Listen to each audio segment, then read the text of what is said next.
And we are now currently live with all of our participants. So hello and welcome everyone to our second webinar on sports diplomacy. My name is Elodie and I work at UNITAR. It's good to see that many participants today. And yes, today we'll be diving into a fascinating and crucial topic, which is the role of sports in advancing human rights. And so today we are very fortunate to have with us one of the leading voices in this field, Mr. David Grevemberg. So before I hand over the floor to David, I will quickly walk you through how today's session will unfold. So first, I will give a quick introduction about UNITAR and the division I work in, which is a division for multilateral diplomacy.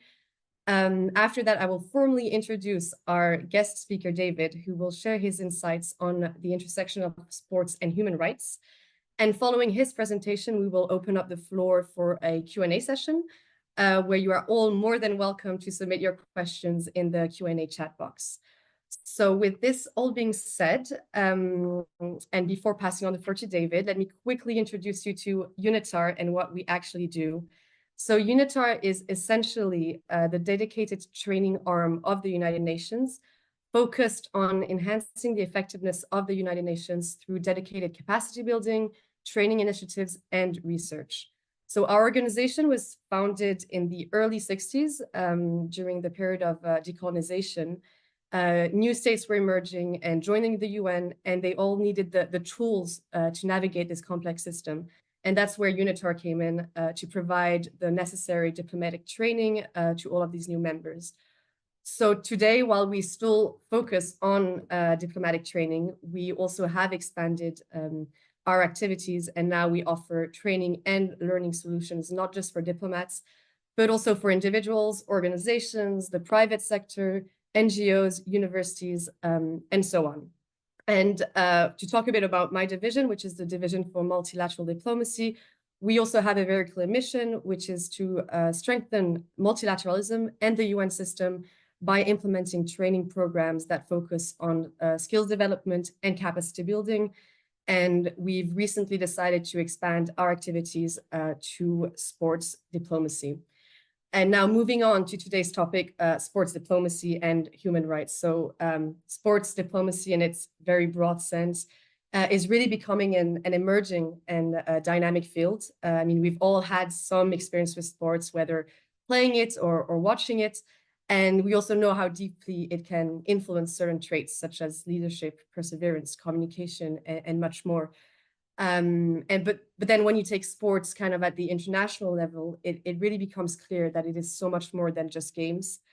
This summer alone, we've seen events like the Euro, the Olympic Games, the Tour de France, each creating immense international momentum and fostering collaborations and multiculturalism. And in a world where divisions are growing, sports diplomacy offers a sort of source of hope. Although it's not without its challenges, particularly when it comes to human rights issues. And this is why we're here today. And we really hope that by the end of this session, you would have all gained a clearer understanding of the complex relationship between sports and human rights. And now with all this said, let me introduce you to our speaker, David Grevemberg. So David is the Chief Innovation and Partnership Officer at the Center for Sports and Human Rights in Geneva, and he also works as an independent sports advisor. Before this, he was the CEO of the Commonwealth Games Federation and led the Glasgow 2014 Commonwealth Games as CEO. Between 1999 and 2009, David was also the Executive Director of Sports and International Federation Relations at the International Paralympic Committee in Bonn, Germany. So with nearly 3 decades in sports management, David has worn many different hats, from athlete agent and coach to board director for various charities. And his current work at the Center for Sports and Human Rights is highly, highly relevant to today's discussion, as the center really focuses on advancing human rights within the sports world, tackling crucial issues such as gender equality, labor rights, and so on. And now, without further ado, I'll hand over the floor to David. I'll just stop sharing my screen so that David, you can take over the presentation from there. But thank you very much, David. The floor is all yours. Elodie, thank you very much, and it's a pleasure to be with everyone today. And I'm trying to connect, and it's saying you cannot start screen share while the other participant is sharing. Okay, so I'll try again, and there we go. I'm fine. There we go. Perfect. Thank you. I will ensure that this also goes on.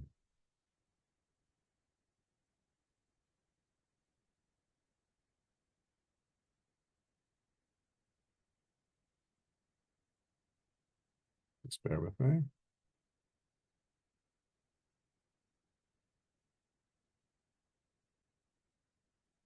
Okay. Is it just to check before I go? Is it still showing the side slides as well? Yes, I think you can. If you go on the top, you can present it. You go on slideshow. Yeah. There we go. Got it. Sorry. Perfect. Different orientation. There we go. All good. The floor Thank is you. yours. Wonderful. Ellie, thank you very much, and thank you everyone for joining today to talk about a topic that is, I have to say that it's a topic that I thought I was familiar with a long time ago, but realized that throughout my 30 years in the industry, it touched absolutely every aspect of the sport industry, and it is something that I look forward to really explaining why it is embedded in every aspect of sport, both on and off the field, but also how sport touches humanity. And really, at the end of the day, human rights is about us as people and how we uphold our fundamental rights as human beings.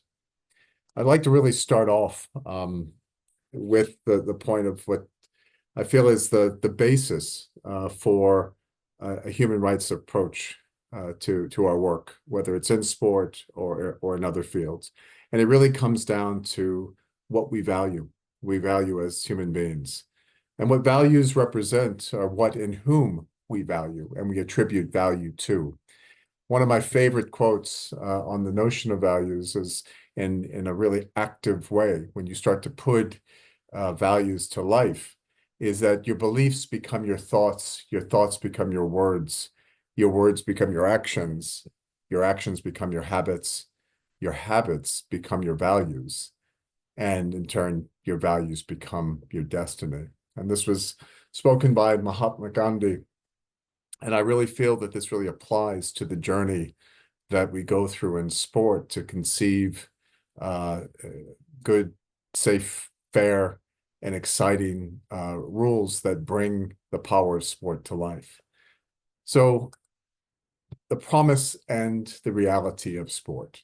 There's no question right now, as many of us are enjoying and watching the Olympic Games in Paris, we are feeling the promise of what sport can bring to us. We're also witnessing some of the challenges that sport makes us aware of, or that are really embedded within sport.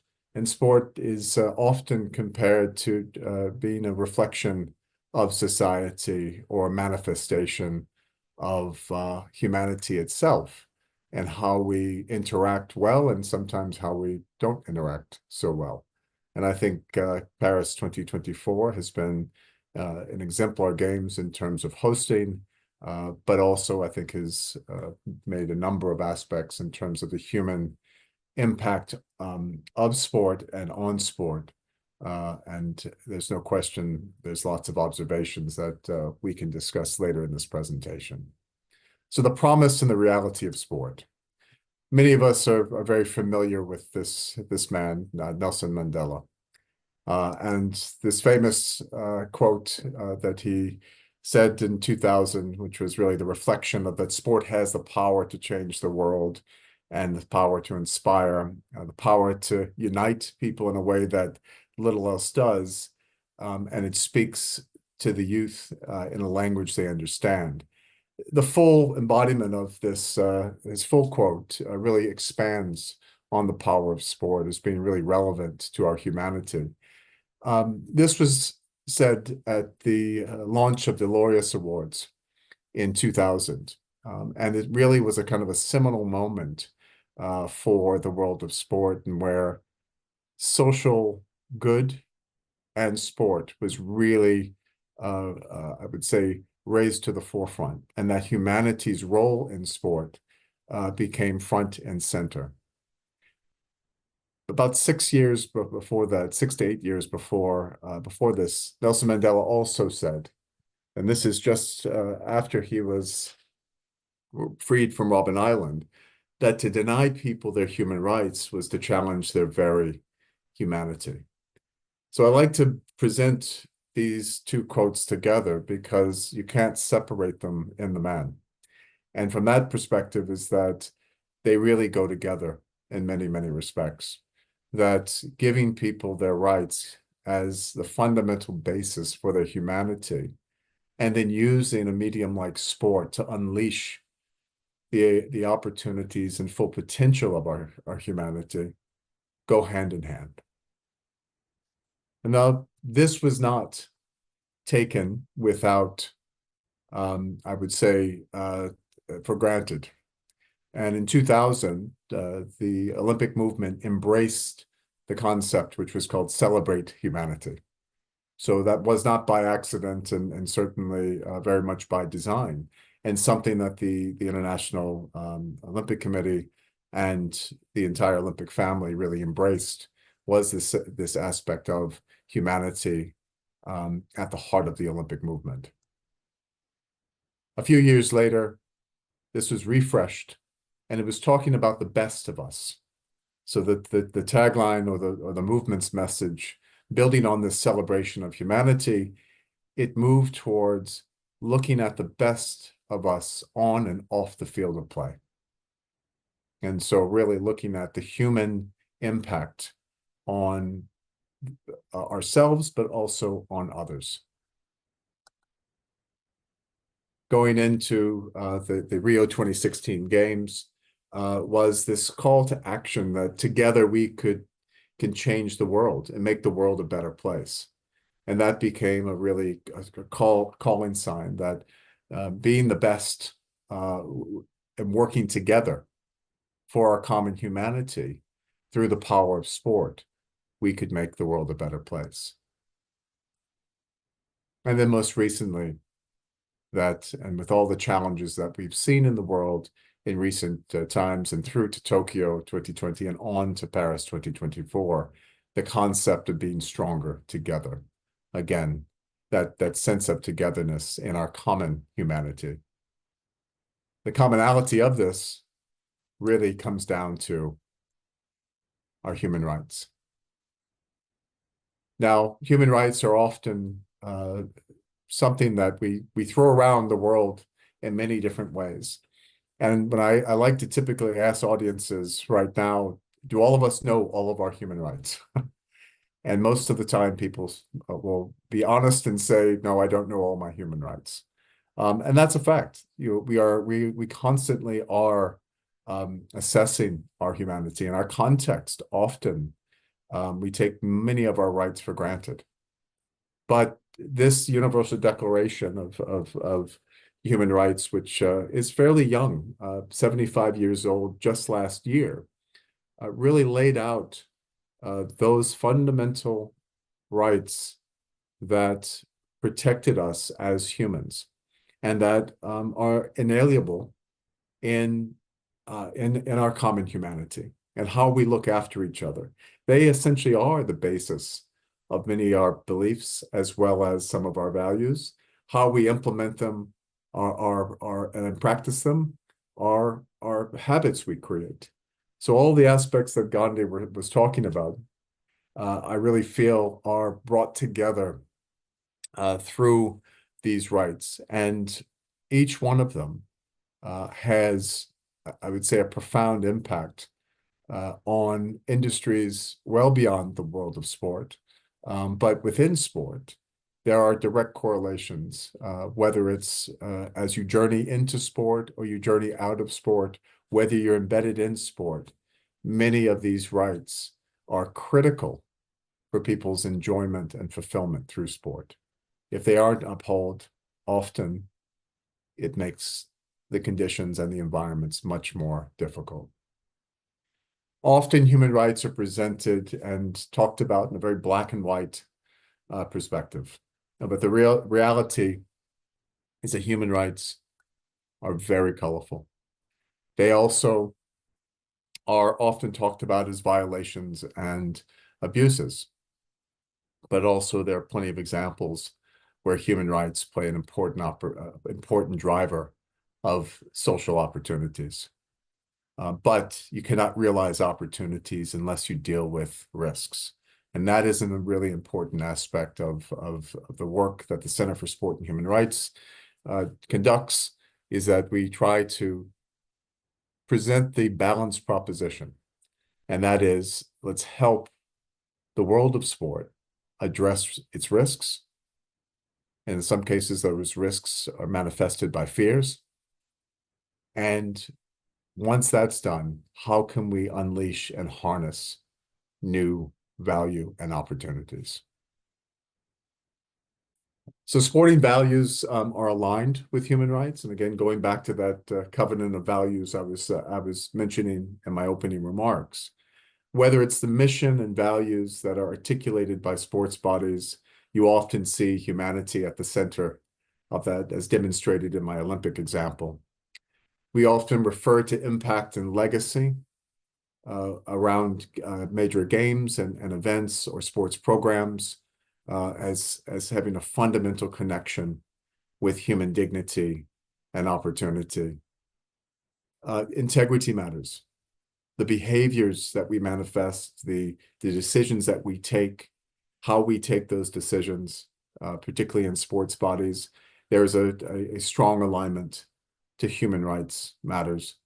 And then, of course, the development of sport on the ground, and as it's working with young people or people in vulnerable situations, there's a direct connection to the respect, protection, and promotion of human rights. So this is just an example to say that whether we realize it or not, human rights are around us all the time in the world of sport, and are really a fundamental building block to whether we succeed or we fail. So when we talk about human rights, and I mentioned the abuses and the challenges, and I will talk a bit about this. It's translating that into real practical understanding that is sometimes the most challenging. So here are a couple of examples of some fairly, I would say, popular human rights examples of abuses that are being talked about in many fields, in many sports, in many geographic and demographic contexts that really bring this to life every single day, whether we call it human rights or not. The reality is most of the big issues that are controversial, which I don't think there is a paper we can open or a website, a news website that we click on that does not have an issue of the day reflecting this field of sport and human rights. The reality is it's here, and it's here to stay. The box is open, and I don't think it's going to go back into the box. People want to talk about it. People want it to be addressed in terms of remedy and remedial action. And the reality is that it matters. And there's more examples just to really make the point that this is by no means extensive. This is really just the tip of the iceberg when we really talk about mainstream issues that are facing every single sport and almost every single jurisdiction. Now, how did we get here? Well, this is a moment of inflection, to be quite honest. sport has contributed to mainstreaming awareness of human rights. So there has been over the years, and most recently become much, much more prevalent, this drive around promoting human rights in and through sport, or making prominent statements that are human rights related in and through sports, whether that's a formal protest, whether that is just a formal declaration, or simply advocacy and activation. There are different ways that people are representing their causes, and sport is a platform and a medium that people, in some cases, feel safe, and some others feel not so safe to do so. But nonetheless, it is a very powerful and influential medium by which human rights have become a real sounding board for.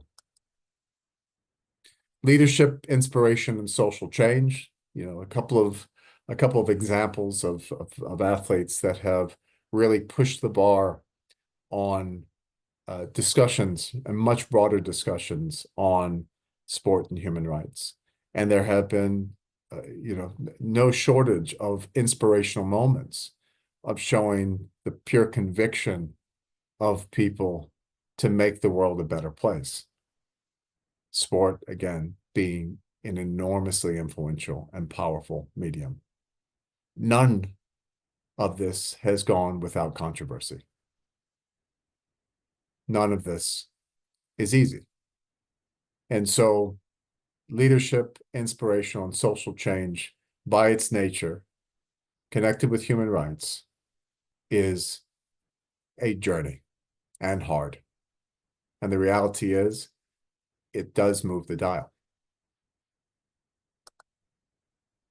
So the interest in the social dimensions of sport is also rising. And this is just a recent BBC Storyworks bit of research that has been done.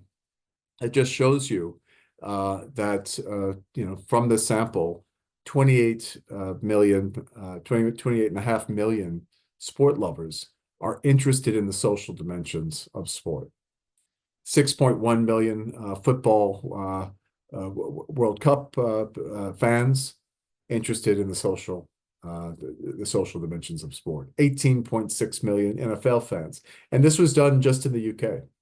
So when you start to really put these numbers together in that small microcosm, and you bring that out into the broader world, there's no question that, again, this matters in sport, and people care on how sport is responding to issues of a social dimension. We see sponsors are more engaged than ever in sport and human rights, and we see this example, and these are some examples that you can reference, and there's many more, where sponsors are being expected to take a stance, use their leverage, or actively promote human rights through their sport activation programs. And you're seeing, to a large extent, sponsors playing in the space. We've also seen where sponsors have had a hard time or failed in upholding certain opportunities where there's been challenges around the sincerity of their proposition. So promoting human rights is not always a positive. It can be actually a very risky proposition, because going back to that slide on the black and white proposition, it can be very polarizing if not done correctly. But nonetheless, there's increasing expectation around consumer activists, and all of us are judged with the company we keep, the products that we buy. We're looking closer now at who are we actually doing business with, and sport is no different in that context. So those who support sport through their sponsorships are under further, I would say, scrutiny and interest. Are they doing the right thing? And I think that this talks to the broader issues around the concepts of are we sincere with our propositions? And I have to say, working with many of the sponsors want to do the right thing. It's just finding the right rubric on and know-how to how to activate meaningfully, sincerely, and most importantly, impactfully. The international human rights standards apply to sports. So, of course, I mentioned the Universal Declaration on Human Rights, again, 75 years old. And then a really practical example of a guiding document that in much of the work that we do across the global sports ecosystem, we use the guiding principles on business and human rights as a framework to really get the conversation going and ensuring that institutional actors are committing themselves to embracing a human-centric lens and upholding human rights, understanding how to assess risks, and most importantly, developing good action plans and communicating well. We also have seen that due diligence process has gone into even further refinement, and documents like the OECD due diligence guidance for responsible business conduct is a fantastic guide that helps us ask the right questions when we're conducting our risk assessments. And then we have documents like the Center's Sporting Chance Principles, which give us a really good outline of what principles we should be trying to uphold when bringing business, sport, and human rights together. And that has further built out a line of commitments across international sport bodies on human rights. And the Olympic Charter now contains strong commitments to upholding human rights. The revised European Sports Charter, which essentially sets out the European sports model, has a very strong emphasis on human rights now. FIFA, UEFA, and many, many more organizations within the world of sport are now embracing human rights commitments and establishing human rights policies.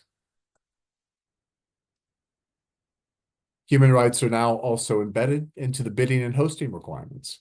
You're starting to see early, I would say the early onset of good questions, good due diligence, good engagement at the very start of the process of the hosting dialogue all the way through the awarding, the planning, and then of course the entire life cycle of major events. And this is becoming a standard practice and approach, not without its challenges. And I think that's important just in terms of getting consistency. But there is plenty of examples now where 10 years ago there weren't, of good human rights due diligence that's being conducted in the bidding and hosting processes of major events. So again, it's becoming the standard, becoming the norm, and it's establishing systems of best practice that are being shared across the global sports industry. 10 years is not a long time when you consider that an Olympic Games or a Paralympic Games is only held every four years as a summer games, and then of course the winter games as well. And so this is something that I think we will start to really see emerge as just as a common universal approach to good responsible hosting. So 2024 to 2030, as we go into the twilight of the current SDGs, it's going to be very interesting. We have some big events on the horizon, all of which are openly engaging the conversation. And these are just a few to give examples of some big events that are engaging in the conversations around human rights and making strong commitments. And again, which forms a strong basis for SDGs. And I have a slide later that will talk about how that connects. So bridging the gap. How do we bridge the gap in between getting all of the players in the ecosystem to work not harder together, but smarter together around our common humanity. Well, human-centric way of thinking is really important. So who we are and the roles we play in sport. This is a diagram, very much looks like a track, hopefully, that really indicates in the center and this track around the center, the different prominent roles that are most prevalent when we engage with sport.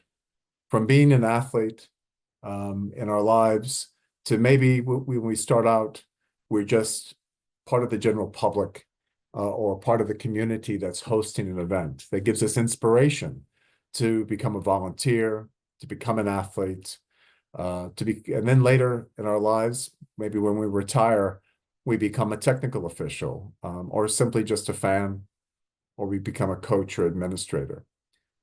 This being said, these roles carry us throughout our lives. Every one of us is different. Every one of us has strengths, and some of us have vulnerabilities. I think we probably all have vulnerabilities, but some of our vulnerabilities are considered vulnerable characteristics and are actually legally protected. And these characteristics often in the context of running responsible sporting events or responsible sport opportunities require specific adaptations to ensure that people are safe and feel welcome to attend an event or participate to their full potential. So essentially this blue line that encompasses the outside of the track lists a number of these vulnerable groups or characteristics.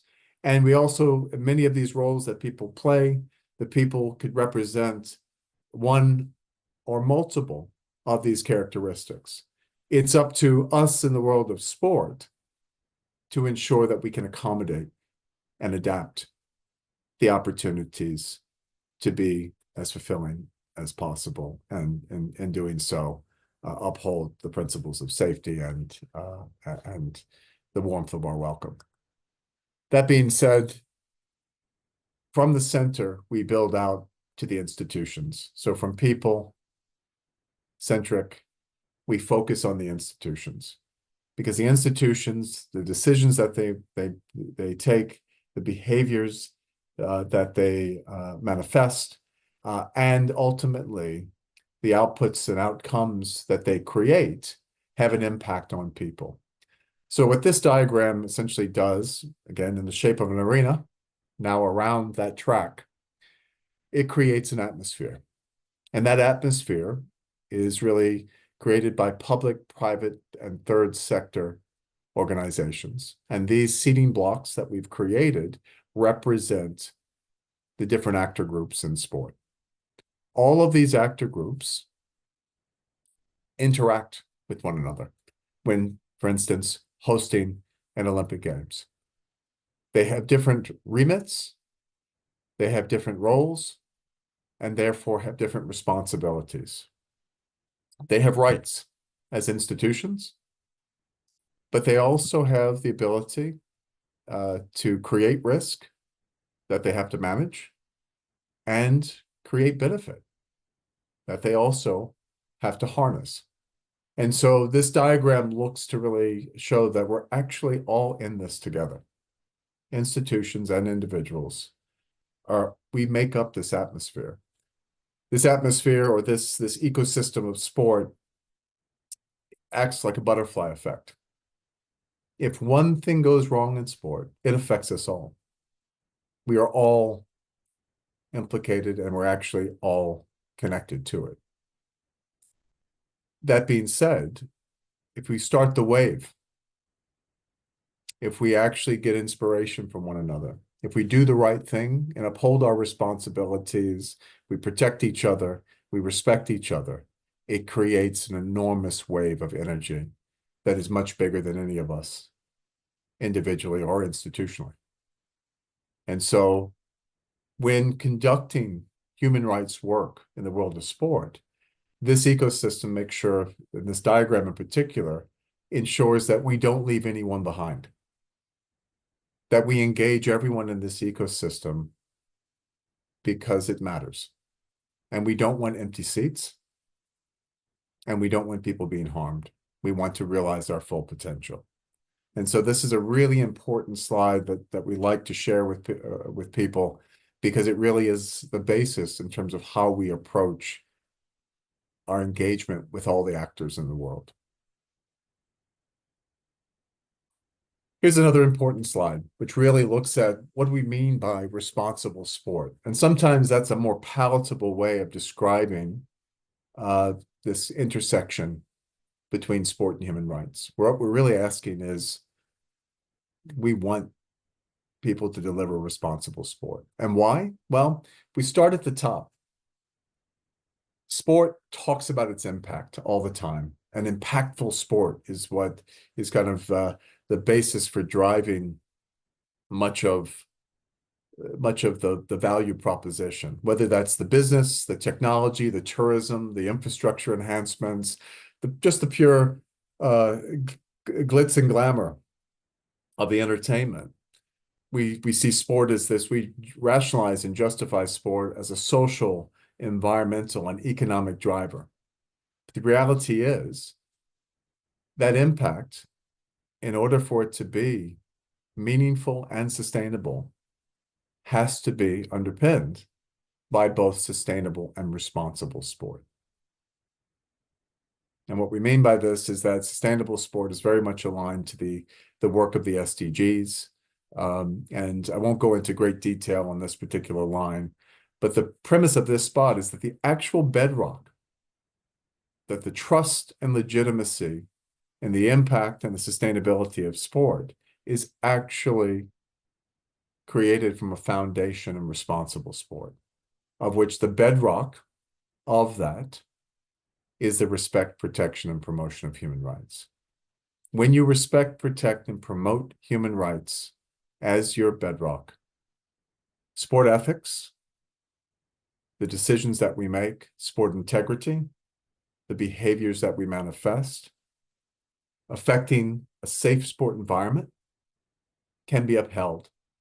Thus, our approach to governing sport and delivering great events has a strong foundation of which we can build sustainable solutions and deliver the impact that we want. So this slide is really important in the context of why this conversation around human rights is so critical. Because without that, without this bedrock, we're actually building our house on sand.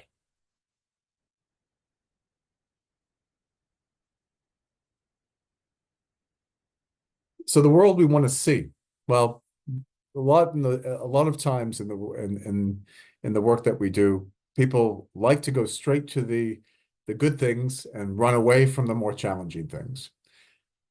Preventing harm is critical in any venture that we go to. Having been a chief executive of a major organizing committee, literally having 46,000 people under my duty of care, from professional staff to volunteers and subcontractors. It was said to me very early on that you are liable if there is negligence. And so that was a great way of, if you don't uphold your duty of care. So that got my attention very, very quickly. And in understanding what we mean by prevention, well, I needed to accumulate knowledge. So knowledge is critical. Generating awareness is a critical aspect of gaining knowledge in order for you to prevent harm. If you don't understand it, you don't know it, how can you prevent it? It's just like if you don't understand the rights of people or your own rights, how can you respect, protect, and promote them? So knowledge is really the basis for this journey of prevention to opportunity. Starting off with knowledge, we then move to with that knowledge, how do we build the capacity to lead?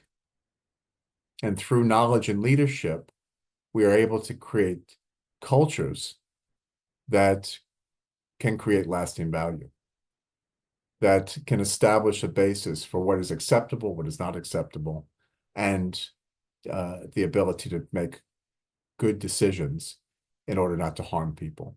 So this is really important because the work, for example, that we take at the Center for Sport and Human Rights, every single action or every single program that we work through fits in one of these 9 boxes in terms of our focus.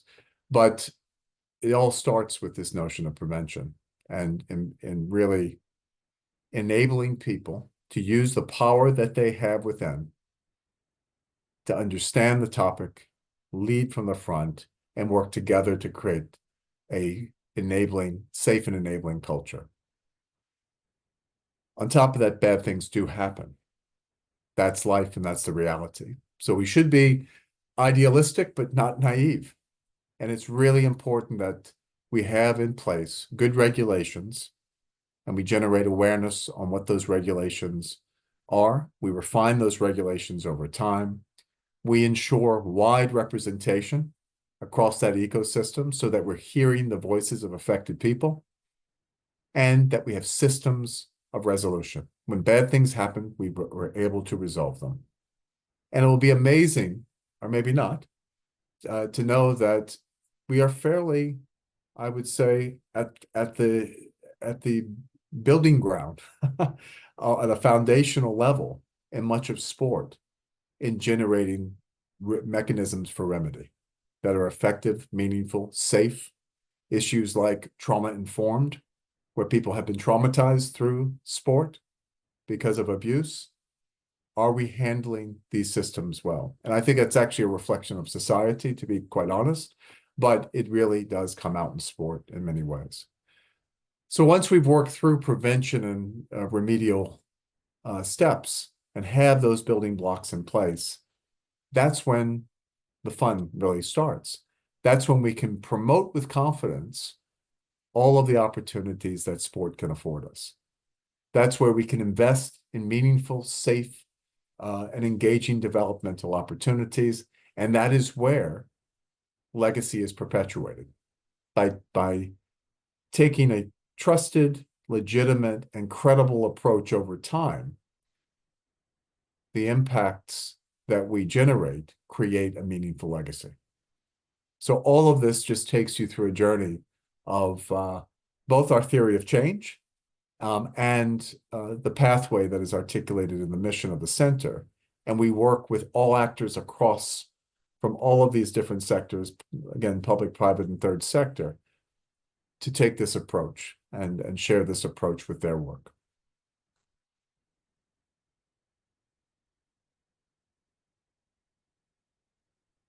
So how do we prioritize things? Because there's a lot of issues in the world, and particularly those in the intersection between sport and human rights. Well, one, we look at areas of where systemic change is actually possible.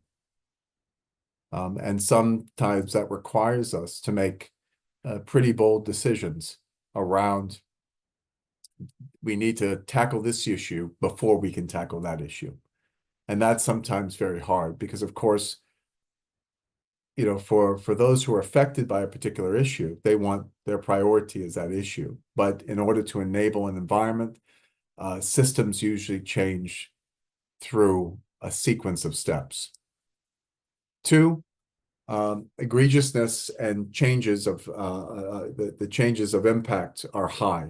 We look at really some of the biggest issues impacting the world of sport that are doing the most harm and try to come up with good solutions, thought-provoking solutions that get the actors across the ecosystem not into boxes fighting their own fights, but trying to create and orchestrate an opportunity for everyone to come together. And there's lots of organizations that are pushing more and more in that kind of multilateral, multi-stakeholder or multi-actor ways of working as effective ways of working. we look at areas that are value added. Where can we add value? Where is there a gap that people need support? Or we can actually enhance their offerings. And then finally, the operational factors are conducive. Right time, right place, and just finding ultimately the right position to be able to offer guidance, support in the right area. And I think this really applies to, I think, any field, but we've had enormous success as a community, working with sport bodies, working with sponsors, working with governments, civil society organizations, at taking this approach and really finding ways that we all can work together to essentially shift the dial. Sometimes it's challenged by the instrumentalization and weaponization of human rights. And I think that's an important point, is that that's what makes that polarized approach that I was talking about earlier, it makes it very difficult sometimes to really stick to the same, get everyone in the room together and not feel threatened. So creating those safe places for courageous conversations and brave and bold action is really essential. And that's again idealistic but not naive in terms of the approach that we try to follow, and we try to create the safe space and ask others to do the same. So how does this actually apply to day-to-day sport? So really getting into some detailed applications now. Well, essentially, we have 6 different work streams that are impacted by human rights in various sport bodies, for example.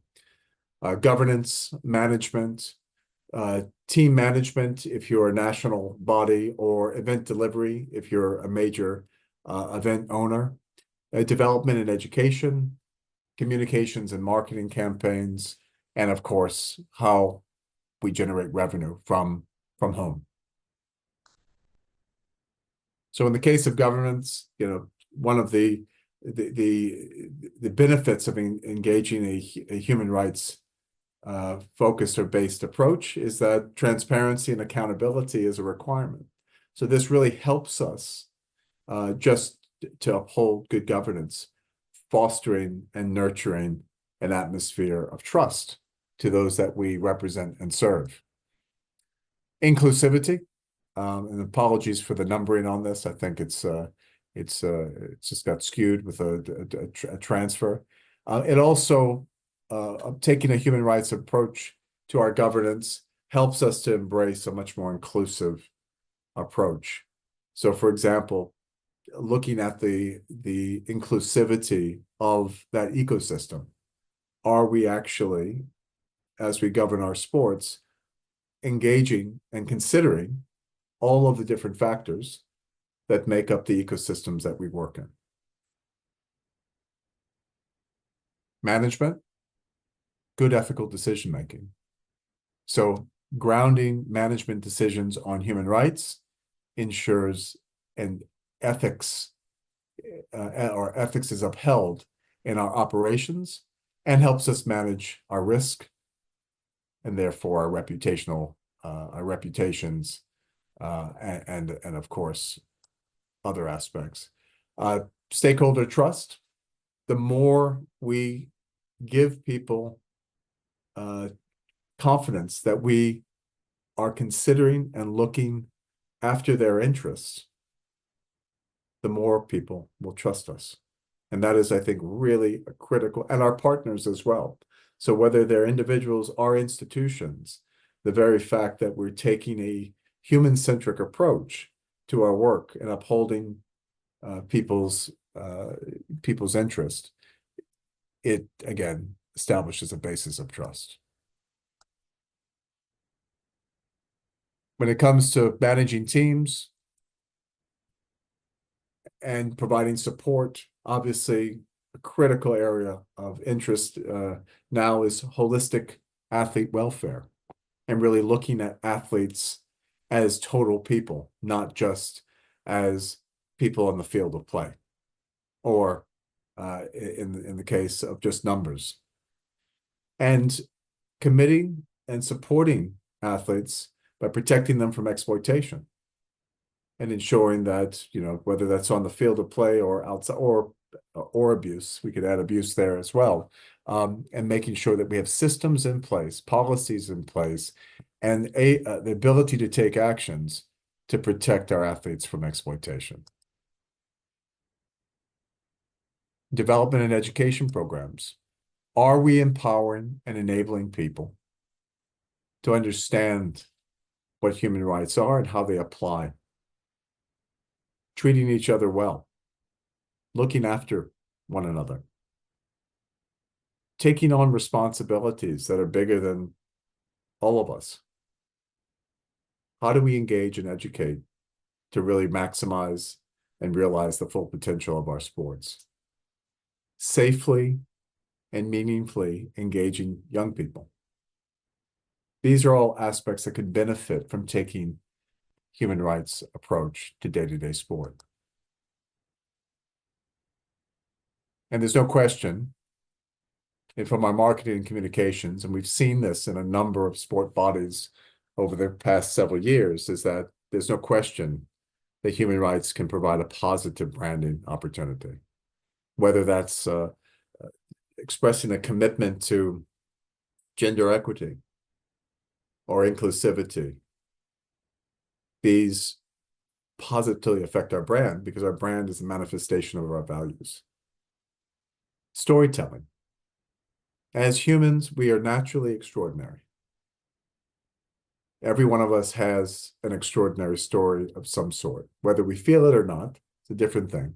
But storytelling now, synonymous with the journeys of athletes to the elevation of glory on the field of play or the misery of defeat, the storytelling of what comes before, during, and after is fundamental and it's a lattice of elements of human rights embedded in those stories, whether we, again, recognize it or not. The more you look at it, the more you realize it really is just a reflection of our common humanity. And then finally, we're judged with the company we keep. So how we generate revenue, the opportunity of ethical partnerships, how we host events in terms of generating revenue, running non-discrimination campaigns, who we merchandise with. So how we create merchandise around our events. Are we getting merchandise that has been made in the backs of slave labor? But also the opportunity to use merchandise as a social call to action. So that really is an overview of how human rights can apply to managing day-to-day sport or governing day-to-day sport. We'll now move into how does it apply to event hosting, which is obviously, I think, very pertinent considering the Paris 2024 Games. So we essentially are working with 3 different types of hosting markets, and they have different contexts and different risks associated with those markets. We have those markets that are emerging markets. It's the first time they're hosting these events, and they're hosting these events to evolve their economies, to evolve the prominence of their locations, and to drive development in their environments. We have hosting environments that are regenerative, that it's an investment, it's a stimulus package that is being used as a major event to stimulate regeneration, whether that's in a particular area of the city, whether that's particular programs to boost an economy. Regeneration is a very, very common tool connected to the hosting of events. And again, has all types of risks and opportunities with them. And then we have some markets that are what we call sustainable markets, which are using using major events as a means of creating greater sustainability of their society. So these are fairly stable societies that have good infrastructure, good social programming, but they may be using this to further enhance their environments. Regardless of the hosting type, human rights issues prevail. If you're building big infrastructure because you're an emerging market, or even doing regenerative infrastructure, the very fact that you're doing construction projects can have a human rights impact, more or less.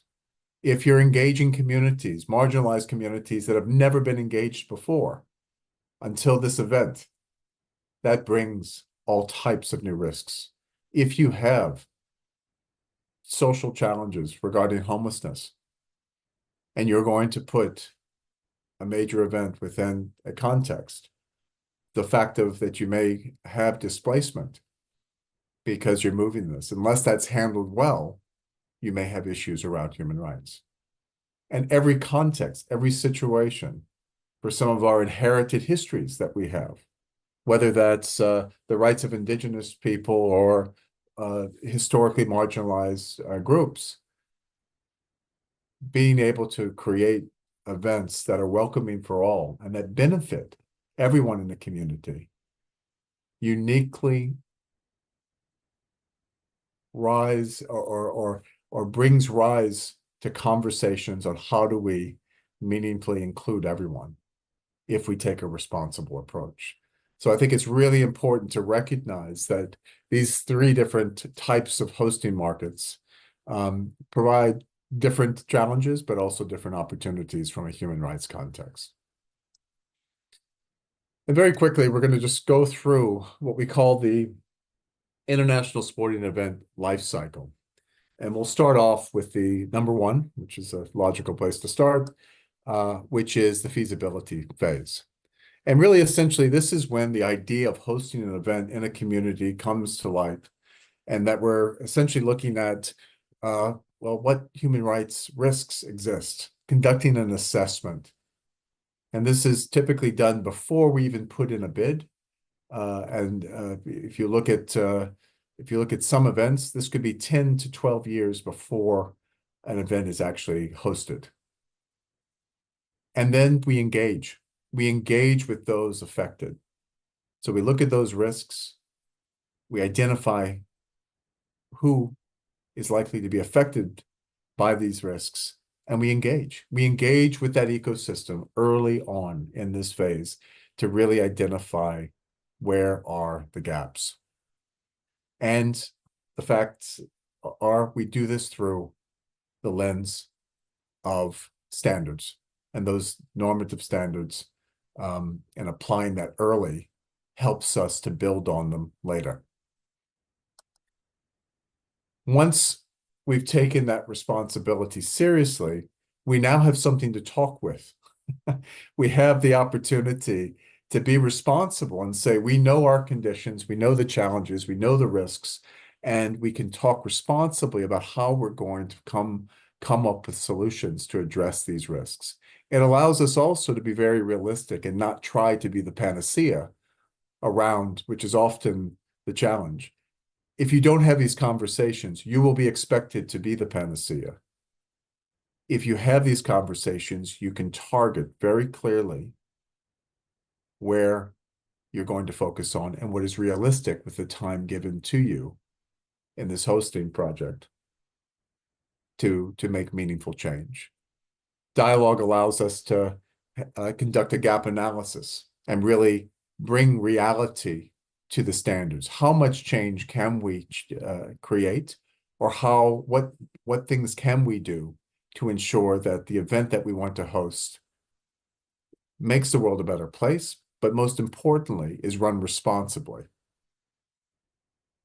And it is the very start of creating the ambitions of legacy. By dealing early on with this meaningful engagement, keeping everyone together, we have the ability to start working smarter together.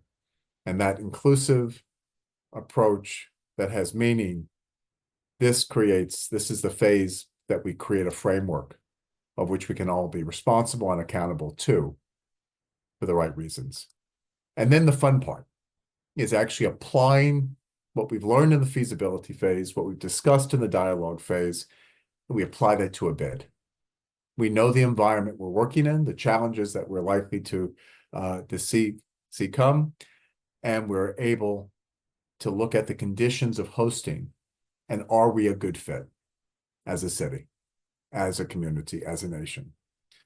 Due diligence in the host agreement, looking through those requirements is important, and their impact on the risks that we've identified and the opportunities. It allows us to build awareness with the partners of the obligations and to have a very open discussion on the trade-offs. And then finally, by giving us transparency in that process, you further engender trust and a real legitimacy to the program.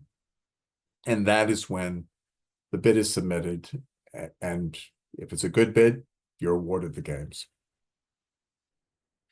Which moves us to phase 4, which is essentially the planning phase. And this is where you take all of the work you've done in the first 3 phases, and you start to apply it into the functional areas of an organizing committee and a delivery partnership. And when I say delivery partnership, you're usually working with various entities in transport and security in particular, but maybe other governmental entities in addition to the host organizing committee. Each one of those entities has distinct responsibilities. It's not all on the back and shoulders of an organizing committee. And so it's really important to recognize that everyone carries the weight of hosting a successful games.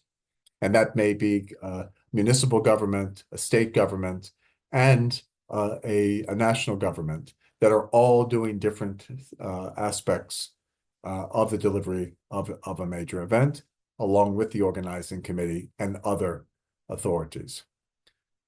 Ensuring that human rights is embedded across that is no small feat, and consistently.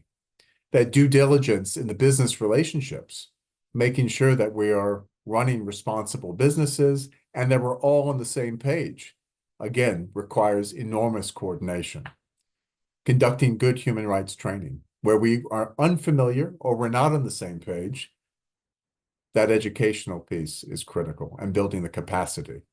And then having remedy and grievance procedures planned and in place, again, critical to this phase. Once we've gone through the planning phase, which includes testing of policies and also readiness, we move into games time or the event time. And this is addressing, this is really where we realize, are we effective and have we planned effectively? So and often there are last minute risks that are identified and mitigated. This is where the remedy of incidents is actually put into practice, and where collaboration amongst all those different groups is critical. And if you haven't established that cooperation early on in the phases of 1, 2, 3, and 4, it's very hard to be effective and all speak from the same hymn sheet when you're in the heat of the moment and the heat of a major event. But this is actually where you're implementing and upholding your respect, protection, and promotion of human rights. And finally, once the event is over, if the ambitions that you set early on have been nurtured and cultivated and nurtured throughout the life cycle of this event, you have the ability on the success of the event to renew your commitments, to give acknowledgement, praise, and recognition to different groups that have done good work. We often criticize, but we very seldom recognize and praise. And I think that this is something that really creates positive legacies when you actually say to people, thank you, that you've done a great job, or it wasn't perfect, but it was very good. I think these moments are really critical to also embedding and perpetuating human rights, upholding human rights beyond an event. How we respond to grievances impacts the legacies that we create, and also consultation. Let's talk about what went well and what we can do better for the future. So once you've made a commitment and you show the realm of possibility, you can carry it on for other events. And we're seeing a lot of that around the world. Is once this process is done effectively, it becomes the standard in a nation, in a city, in a location of how to run a responsible event. So almost to the end, some current topics and observations. We look at, for example, in Paris 2014, we've seen a number of issues concerning eligibility criteria, conditions, whether that's based on nationality, whether that is based on gender, or gender identity, or gender or sex. We're starting to see quite a lot on just general safety rules and mental health issues. But I would say that eligibility criteria and conditions, looking at it, and ethics, the ethics and morality was another area that has been brought forward by some of the examples in some sports of, should people be allowed to play from where they've come from or what they've done. And there's an enormous amount of debate and discussion that I think will continue post-Paris 2014 in terms of the human rights implications of these decisions, but also where we go from here and what do we want to see moving forward. There's no question, athlete rights and welfare in terms of athletes being able to maximize their profiles and benefit from the games, but then, of course, how they are looked after. Community engagement. How is the community engaged? And again, when we speak to the life cycle, just talking about how we take everyone together, it's a challenge. It is, and can we take everyone together? I think you see this naturally. What typically happens, and I think Paris is no different, is that some parts of the community feel engaged up to a certain point. When the games come, there's usually kind of a critical mass. And if you've done, fairly well in your planning, and I think Paris has done an amazing job in terms of running this event, you really do get a real critical mass of community engagement and a real swell of pride and activation as well. Huge issues in every games around physical safety and security, and what is the right level depending on the risk and the implications those have on our human rights. And of course, a enormously growing area, in addition to the physical safety and security, is the digital and online safety and security. As fans and consumers of sport, to those who are actually practicing sport, to everyone in between. And I think we've seen elements of all of this throughout these games and many in other games. And I'm sure there's more that the participants can build on. But I think this gives us plenty to talk through and talk about. And then finally, there's no question, geopolitical interference and disruption of events is here. Not everyone wants everyone to host positive moments. And the world is not a perfect place, and not a place that is not in conflict right now for lots of reasons. So there's no doubt that the interference and disruption is innately there, and is something that organizers have to consider and work with. And it has human rights implications at the end of the day. So this is more of a call to action, and then I will stop the presentation, and I really appreciate you enduring, but also taking the time to listen to me today. I want to leave you with an approach to leadership moving forward. And I like to say that each one of us is a very important person. Every one of us is a VIP in some sort. What does this really mean? Well, kind of coming back to where we started. Taking a values-based approach, having a drive that's focused on impact, and leading with purpose gives us, I feel, a rubric to build trust and establish a basis of legitimacy. And with trust and legitimacy on our side, over time, we have the ability to build credibility. And so I guess my ask to everyone is that as you start to venture through this world of human rights and how it intersects with sport, that you keep some of this in mind, that you have a clear understanding of your values, and that you take a values-based approach, that you really understand the impact you're trying to drive towards, that you can articulate your purpose. What is bigger than you? And why are we doing this? And with that, you take everyone together on this journey. You build the trust. You legitimately make good decisions and behave well. And over time, you'll be successful. And the credibility of whether it's a small sporting event or a major mega sporting event will have enormous credibility and make the world a better place. Thank you very much.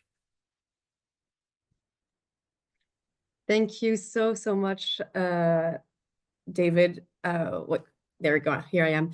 It's been a real pleasure hearing from you and gaining all of these insights.